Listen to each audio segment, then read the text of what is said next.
dans le cadre du projet Tarot 40, initié par Rafa, dont je mettrai le lien en dessous de la vidéo et dont vous pouvez aller voir toutes les informations ainsi que les liens vers les blogs et vidéos des autres personnes participant au projet sur mon site internet, dont je mettrai également le lien en dessous de cette vidéo. Alors, cette vidéo est donc consacrée à la deuxième arcane majeure du tarot, c'est-à-dire le magicien, même s'il porte le numéro 1. Donc, pour ce magicien, j'ai décidé d'utiliser la carte du magicien du Circle of Life tarot, qui est un tarot que j'aime beaucoup parce qu'il est rond et j'adore les tarots ronds. Alors, la carte du magicien, c'est une carte qui m'a... C'est pas une de mes cartes préférées, hein, en tout cas. Disons que c'est pas une carte que j'aime pas. En fait, je pense pas qu'il y en ait que j'aime pas dans le tarot, mais c'est pas une carte dont laquelle je suis super proche. De laquelle je suis super proche, pardon. N'est-ce pas? On va commencer à parler français correctement. Laura, n'est-ce pas? Et donc voilà, j'ai sélectionné 5 autres lames à vous montrer par rapport au magicien. Et ça, ce sera pour la fin de la vidéo, logiquement. Alors, au niveau des mots-clés que j'ai associés au magicien. Alors, pour moi, ce qui était intéressant dans cette carte, c'est que donc on a ce personnage ancien qui montre qu'il a une certaine maîtrise des choses, une certaine connaissance, une certaine sagesse, un contrôle sur les choses de la vie. Il connaît pas mal de choses, il a déjà expérimenté pas mal de choses. Voilà.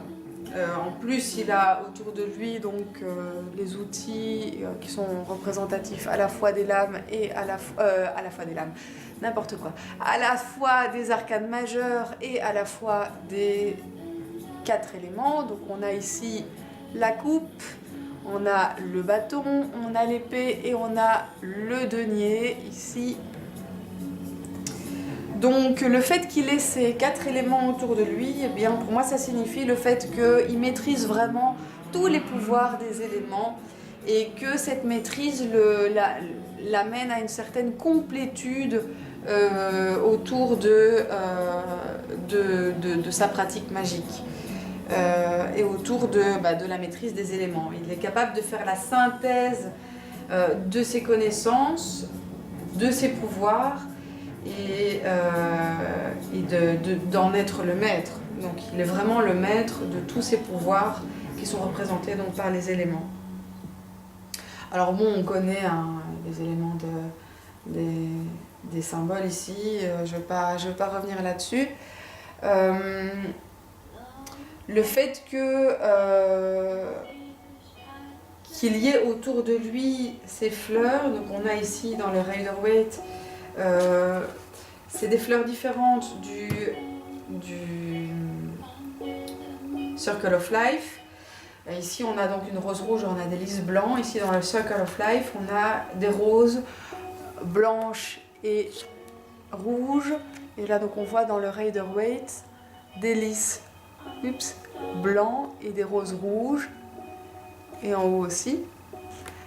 Alors ça a des significations différentes, hein. Ce sont des symboles différents, les roses rouges, les roses blanches, les roses rouges et les lys blancs.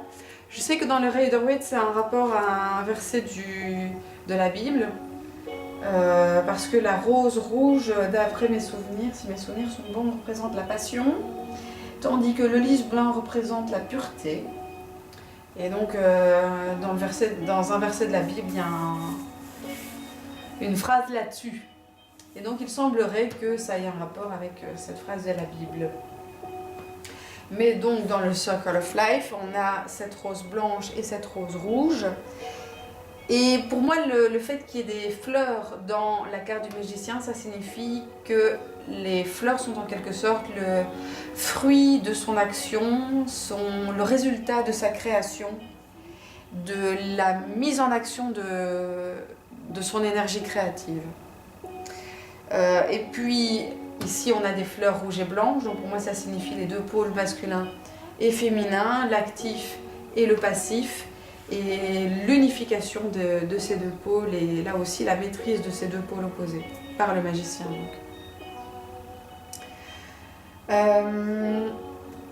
Quelque chose d'important aussi comme symbole dans la carte du magicien, c'est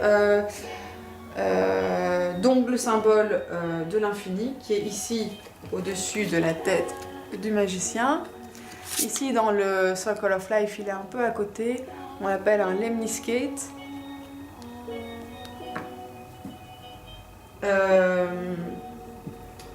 Et ça symbolise donc l'infini, le fait que le magicien n'a aucune limite à son pouvoir, qu'il est capable de tout, et qu'il n'y a aucune limite non plus au pouvoir de la vie, au pouvoir de création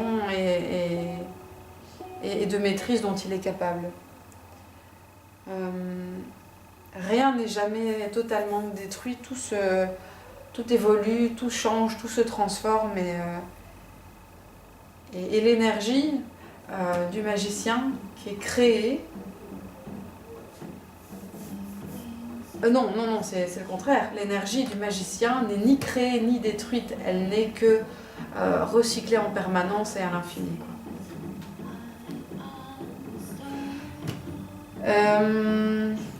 Autre symbole dans le Circle of Life, et qu'il n'y a pas dans les autres tarots, en tout cas pas ceux que j'ai sélectionnés ici. Je ne sais pas si vous allez pouvoir voir ici, derrière le magicien, on a une espèce de drôle de troll bizarre, voyez, voilà, on a une espèce de drôle de troll bizarre, et pour moi ça signifie que, en plus il se cache derrière le magicien, hein.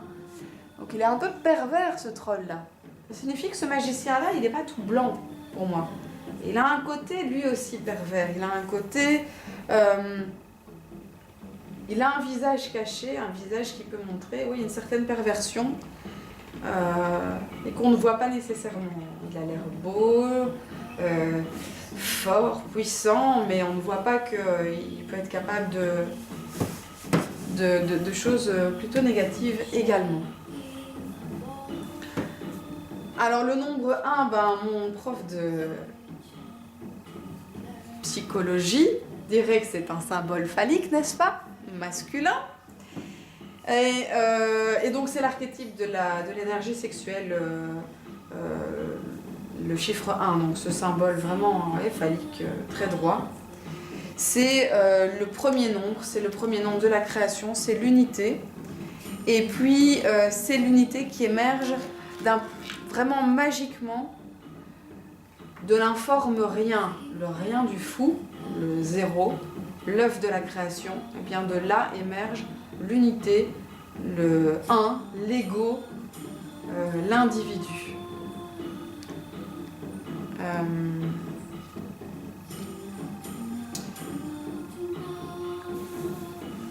Donc au niveau des mots-clés que j'associe à cette lame, il y a un peu tout ce que je viens de dire. Et puis c'est une carte pour moi qui va aussi parler dans certaines situations de rationalisme dans un sens très terre à terre. Le magicien est aussi parfois une personne qui est vraiment dans la maîtrise, dans le pouvoir, dans le contrôle, qui est quelqu'un de très très déterminé, de très égotique, qui aime dominer, qui aime maîtriser, qui fait preuve d'une grande vigueur, d'une grande énergie. Et donc, en ce sens, c'est une carte qui va vraiment montrer toutes ces énergies liées à tout ce domaine du pouvoir, de la maîtrise, du contrôle, mais aussi à celui de l'imagination, puisque le magicien, c'est celui qui imagine. avant de mettre en pratique, il imagine ses actions. Il les crée dans l'esprit avant de les mettre en pratique dans la réalité.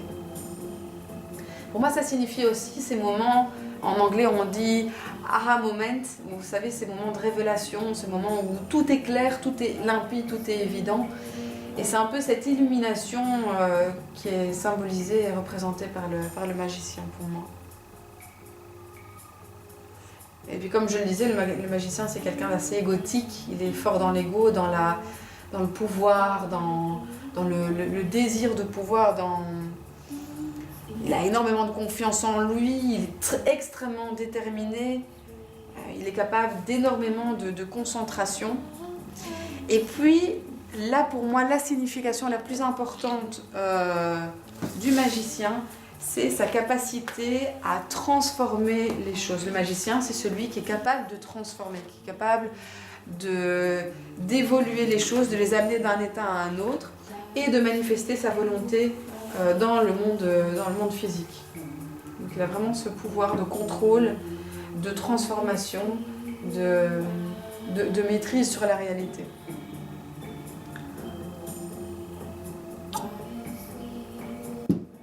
C'est une carte qui va parler de discipline, d'organisation. Le magicien, c'est quelqu'un qui est très très très organisé, qui fait une chose à la fois, qui ne se disperse pas.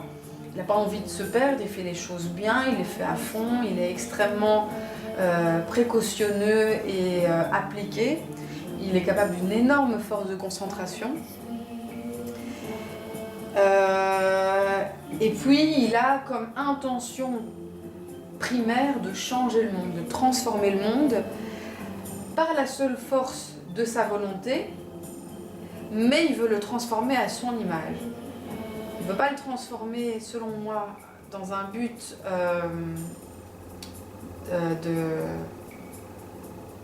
d'abnégation, pas pour aider les autres, mais pour s'aider lui-même. Il est vraiment dans l'optique de recevoir de son pouvoir le maximum pour ce qu'il arrange à lui, pour ce qu'il désire lui recevoir. Alors, donc pour moi ça signifie le fait d'appliquer et d'utiliser le maximum d'énergie possible pour atteindre un but. Donc c'est vraiment se donner à fond pour atteindre son but et pour s'élever et pour élever son propre petit univers pour accomplir au mieux ce qu'on désire accomplir. Se donner à fond et le magicien c'est quelqu'un d'extrêmement proactif.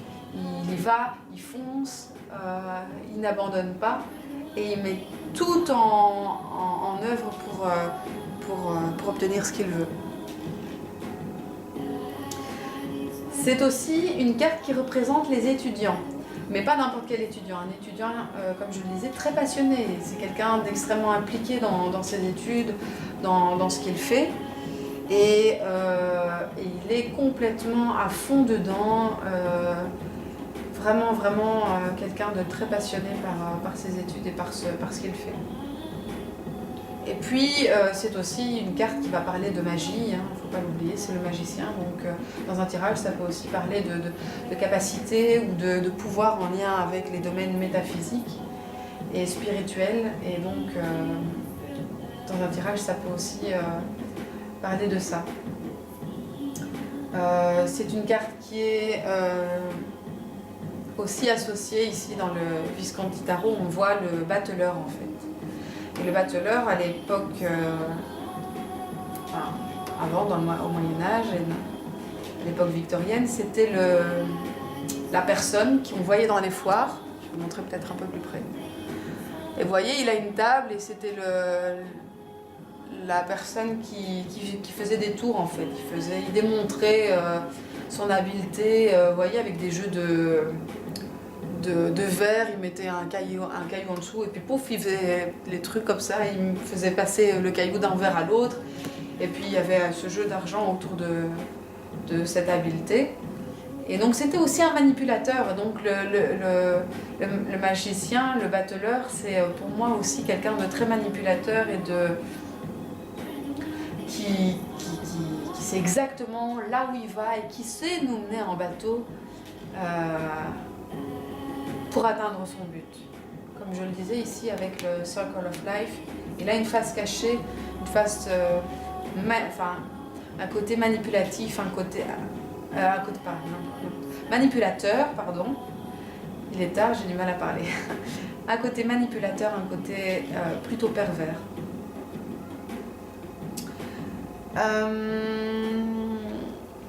Poum poum. Oui, le magicien, le battleur, c'est aussi une carte qui est associée au dieu Hermès. Et le dieu Hermès, donc c'est le dieu de la communication. C'est le dieu... Hermès. Il est associé au dieu Mercure, comme je l'ai dit, il est tard, je suis fatiguée. Au dieu Mercure, donc c'est le dieu de la communication. Et donc dans la mythologie romaine, il était le messager des dieux. À la fois le messager des dieux, mais également le dieu pour les humains des orateurs, des marchands, des menteurs également. Et celui qui était en quelque sorte, qui jouait le rôle de psychopompe et qui permettait aux âmes de passer dans l'autre monde. Alors chez les Grecs, il était représenté, ce magicien, il est associé au dieu Hermès, comme je le disais avant. Et le dieu Hermès est une figure assez intéressante à étudier quand on étudie le magicien. Je trouve, j'ai passé beaucoup de temps à lire sur le dieu Hermès. Parce qu'il y a ce mythe que j'ai trouvé très intéressant et qui est référé par Rachel Pollack d'ailleurs dans son bouquin Tarot Wisdom. En français, si vous voulez acheter ce bouquin génial et énorme, il fait 500 pages, je crois, un peu moins.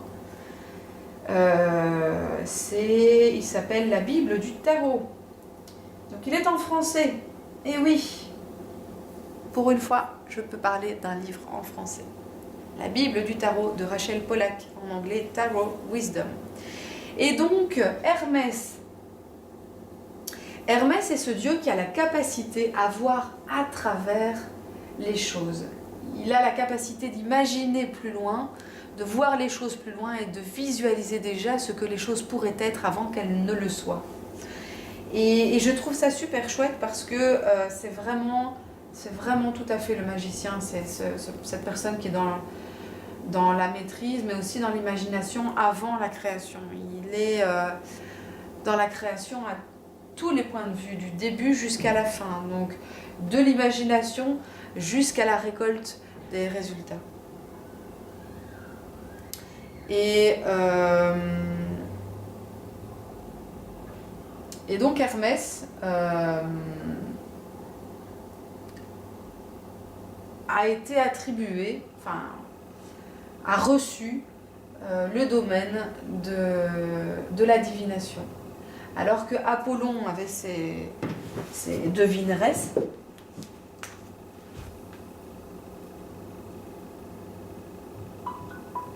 voilà, je vais te remettre un peu de musique. Alors qu'Apollon avait ses prophétesses, ses devineresses, eh bien Hermès, lui, il a reçu de Zeus, je pense, le domaine de la divination par les supports. Et donc pas la vision, pas la transe telle que pratiquée par les prophétesses à l'époque, par les prêtresses dans les temples.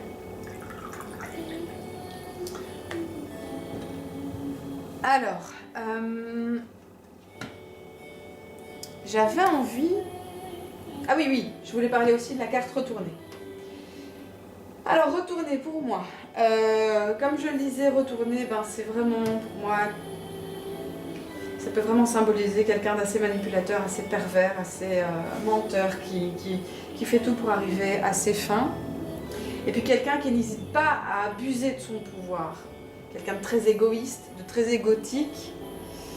Et puis quelqu'un qui vraiment ne pense qu'à lui et qui se fait passer avant tout le monde. Et autour de qui l'univers doit tourner, quoi.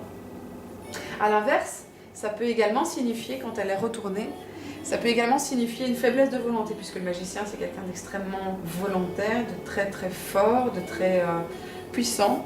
Donc retourner, ça peut signifier également une faiblesse de volonté, un manque de concentration, un manque de confiance en soi, et que peut-être il serait bénéfique pour la personne qui tire le magicien retourné de travailler autour de ça.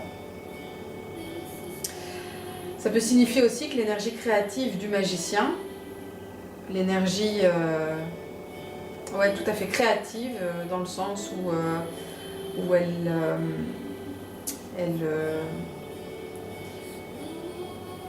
crée et elle met en pratique la volonté, elle met en application la volonté dans le monde réel, dans le monde physique. Et que donc cette énergie créative est bloquée, et qu'il y a un travail à faire autour du déblocage de l'énergie créative.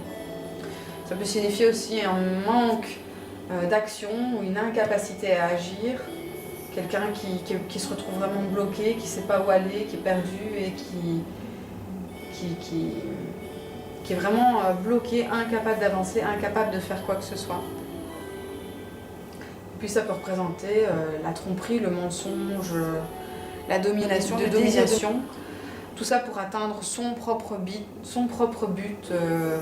quelqu'un qui n'hésite pas à manipuler les autres.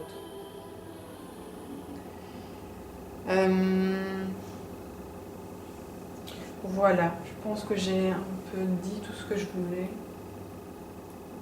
tout ce qui me vient là.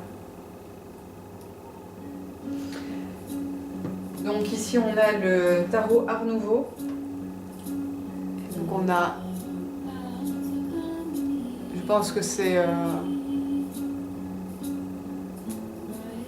bah ouais, soit à mon avis c'est Mercure. Et donc on a ici les symboles des outils.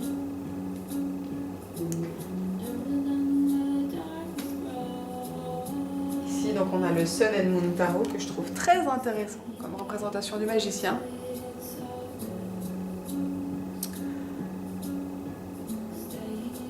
Et le fantastique Tarot of Trees. Très chouette représentation du magicien avec les outils qui pendouillent de ses branches. Donc le Visconti Tarot que j'ai déjà montré. Et le Radiant Rider-Waite Tarot. Alors j'avais envie de lire quelques extraits de bouquins. Des extraits qui m'ont bien fait réfléchir et qui m'ont fort parlé. Alors, ah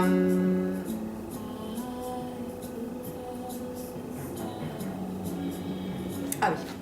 Donc, un extrait du livre Tarot Wisdom, donc en français, c'est la Bible du tarot de Rachel Pollack, qui dit: nos petites vies, qui souvent peuvent paraître banales ou sans importance, sont en fait une partie vivante du cosmos. Ceci est l'un des grands enseignements du tarot et finalement une des raisons pour lesquelles nous tirons les cartes. Pas seulement pour trouver des informations ou recevoir des guidances ou la connaissance de soi, toutes sont importantes, mais aussi pour démontrer à nous-mêmes que l'univers n'est pas fait que de pièces cassées. Les choses sont connectées. Alors, est-ce que j'avais envie de lire autre chose là-dedans? Ah oui, dans Tarot 101, Kim Huggins écrit que le magicien est représentatif de la force et de la direction qui donne un but au fou, de même que les ressources que le voyageur a à sa disposition. Le magicien est la direction de l'énergie du chaos et du potentiel du fou.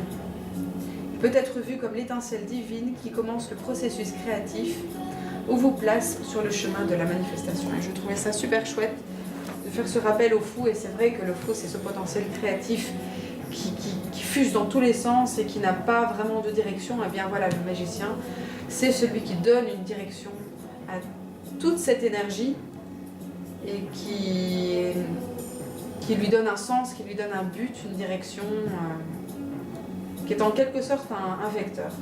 Voilà. J'avais envie de vous donner aussi des tirages de Rachel Pollack, toujours dans son livre Tarot Wisdom. Et pour le magicien, elle donne 2 tirages. deux tirages que je trouve très très chouettes et très chouettes à travailler. Donc le premier tirage, c'est un tirage en 5 lames. Pas de position, je les place vraiment, comme je le sens. Vous pouvez imaginer les positions que vous voulez. Moi je les ai mises comme ça en pentacle parce que c'est ce qui me vient de me venir complètement intuitivement. Mais je les ai aussi placées en ligne. Alors, donc la première position, qu'est-ce que la magie? Deuxième position, non ici, comment agit-elle dans le monde? Troisième position, comment la trouve-t-on? Quatrième position, comment l'utilise-t-on? Et cinquième position, comment devenons-nous des magiciens? Alors, le deuxième tirage proposé par Rachel Pollack, c'est un tirage en 7 lames. Voilà, on le met comme ça, hop.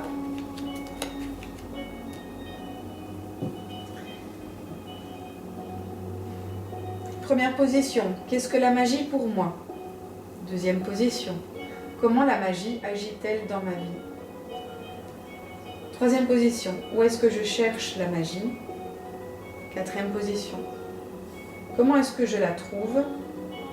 Cinquième position, comment est-ce que je l'utilise? Sixième position, comment puis-je devenir un magicien? Et septième position, qu'est-ce que cela signifiera pour moi? Là, j'espère que cette vidéo vous aura été utile pour comprendre un petit peu le magicien et ses énergies. Sa signification, en tout cas celle que moi je lui attribue. Alors je sais très bien que c'est pas le cas de la plupart des gens et c'est très bien comme ça. Faites vos propres, construisez vos propres significations autour de la lame du magicien et de toutes les lames d'ailleurs du tarot. C'est comme ça que la Tarot Jonji est la plus efficace. Vous trouverez des informations supplémentaires ainsi que la retranscription des 2 tirages de Rachel Pollack sur mon site internet et je vais mettre le lien de l'article en dessous de la vidéo. Si vous avez des questions, des commentaires, n'hésitez pas à les faire en dessous de la vidéo ou sur mon site internet ou même sur ma page Facebook. Et puis, si vous avez aimé cette vidéo, n'hésitez pas à mettre un petit pouce vert, ça fait toujours plaisir. D'ici à ma prochaine vidéo, plein de bonnes choses pour vous et portez-vous bien. Salut!